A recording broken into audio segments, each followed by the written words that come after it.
Les amis, vous savez, nous sommes tous convaincus que le continent, l'Afrique, regorge d'opportunités et que ce sont les Africains qui vont vraiment pouvoir saisir ces opportunités-là et contribuer au développement du continent.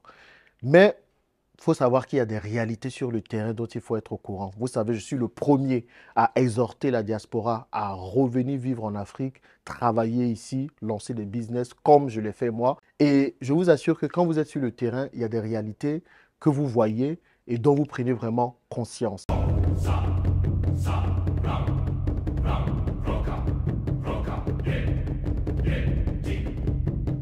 Vous savez, il y a beaucoup de jalousie dans l'air ici. Il y a beaucoup de méchanceté. On veut bien faire les choses, mais vous avez l'impression qu'il y a des gens qui vous tirent vers le bas, qui vous tirent vers l'arrière. Il y a des gens qui ne veulent pas vous voir réussir. Mon nom, c'est Jean-Yves. Je suis multi-investisseur, principalement en Afrique, en France et à Dubaï. Et ma passion, c'est de voir le maximum de personnes réussir en Afrique, soit leur retour ou leurs investissements. Voilà les contenus que je partage ici. Donc, pour vous raconter l'histoire, en fait, c'est l'histoire d'un de mes amis que j'ai connu en France, que je vais appeler Jean, juste pour ne pas dévoiler son nom. Donc, Jean et moi, on se connaissait via l'épouse de Jean, parce que je suis parti à l'école avec l'épouse de Jean. On a fait tout le cursus au Maroc et tout. Et Jean a décidé de quitter la France pour partir vivre au Canada. Donc, il vivait au Canada.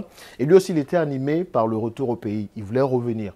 Donc, pour revenir ici, lui, il a décidé de choisir le salariat. Moi, j'ai dit aux gens, venez pour investir, pour entreprendre. Lui, il a dit non, il va venir pour travailler. Donc, il a cherché un poste dans une grande banque de la place. Il a eu un poste de directeur. Donc, ça, c'était l'année dernière. Donc, avec ce poste-là, il a décidé de revenir pour pouvoir vivre ici avec sa famille. Donc, il vient tout seul. Et quand il arrive en tant que directeur dans cette grande banque, il commence à travailler. Et il se rend compte qu'il y a beaucoup de résistance de la part des employés de la banque. Vous savez, quand il vient déjà, il ne se sent pas très bien accueilli. Il veut bien s'intégrer et l'intégration ne se fait pas comme il veut.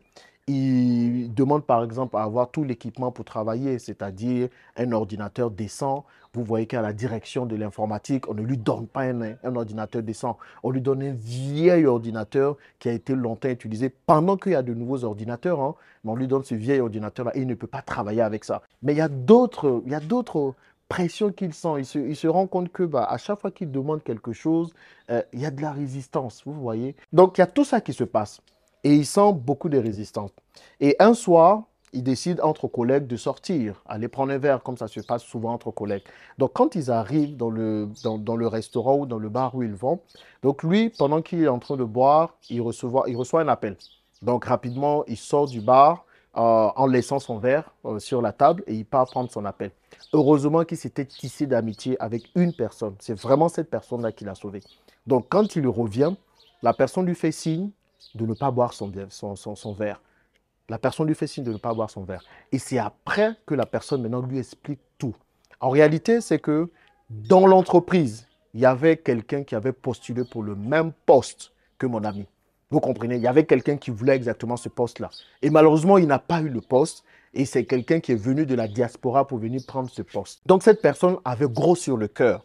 Visiblement, ce n'était pas la première fois qu'elle avait postulé pour ça. Et l'objectif de cette personne, c'était de faire en sorte que soit mon ami soit dégoûté du travail, qu'il soit dégoûté de l'environnement pour pouvoir repartir au Canada ou pour pouvoir quitter. Donc, comme la personne était dans l'entreprise, ça faisait longtemps, donc elle avait des connexions un peu partout et il y avait tout un groupe qui s'était formé contre lui. Vous savez, quand vous venez de la diaspora, la plupart du temps, les gens se disent que vous venez pour prendre leur poste, vous venez pour les commander, que vous venez parce que, est-ce que c'est parce que vous avez plus de qualifications? Parce que la plupart du temps, quand les gens reviennent comme ça, on les met à des postes de responsabilité. Donc, il y a pas mal de jalousie qui est créée, vous comprenez? Donc, pendant qu'ils étaient au bar, visiblement, la personne qui devait prendre le poste que nous allons appeler Rémi comme ça, cette personne-là, à un moment donné, a fait ce petit signe sur le verre de Jean, qui est mon ami. Donc, aujourd'hui, on dit qu'on n'a même plus besoin d'avoir le poison dans des flacons. On peut juste mettre le poison dans l'ongle et puis juste faire ça sur le verre et tout de suite, vous êtes empoisonné. Vous voyez un peu jusqu'où les gens peuvent partir. Pour un poste, ce n'est même pas l'entreprise de ton papa. Ce n'est pas l'entreprise de ta maman. Juste pour que tu puisses être directeur, tu es prêt à tuer des personnes pour ça. Mais pourquoi est-ce qu'on peut être aussi méchant? Et vous allez vous rendre compte que ce n'est pas que dans le monde professionnel. Dans le monde professionnel, au moins, je me disais que, oh, c'est tranquille, quoi. Je ne pensais pas que des gens allaient vouloir tuer pour des postes, mais ça existe. Il y a tellement de jalousie, surtout quand vous revenez de la diaspora, que on peut vous tuer pour tout et n'importe quoi. Cela arrive aussi dans le monde du business. Vous êtes en train de faire vos business et quand vous avez votre business qui commence à marcher, quand il y a quelqu'un qui voulait se lancer dans le même business et qui voit que vous, ça marche pour vous, il va chercher à vous saboter pour que lui, son business puisse marcher.